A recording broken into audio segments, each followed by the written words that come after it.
Shabbat Shalom. This week we read the penultimate Torah portion of the book of Breshit, Vayigash.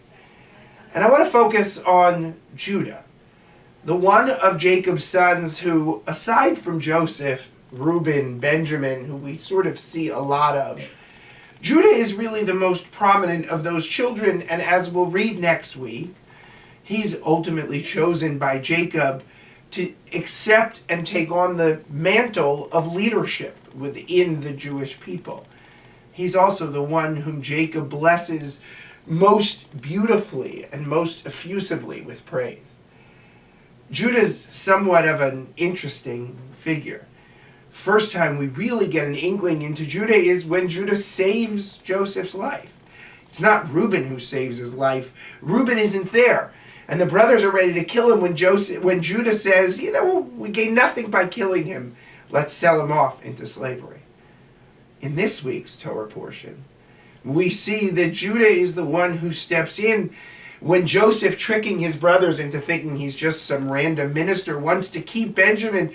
Judah's the one who offers himself in a selfless display that ultimately leads to Joseph seeing that the brothers have changed and revealing his true identity. But as good as Judah can be, he is somewhat of a mixed figure also.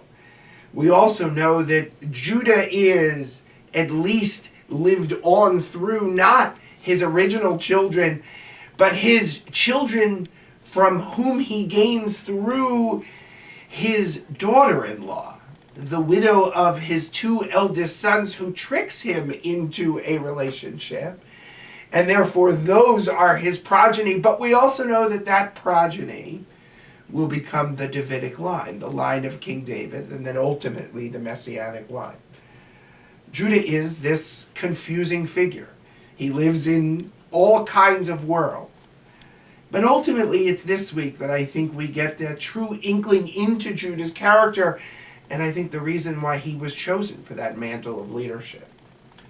Sometimes, in the most difficult of times, a leader has to stand up. They have to sacrifice themselves.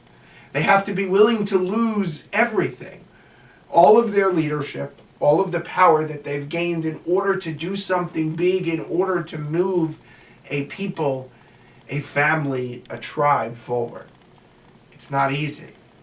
But if we look historically, from the time of Judah through the time of today, our leaders who have been willing to truly sacrifice have ultimately been the ones to truly achieve things that not only make them remembered, but I think that help them to leave their mark on human history.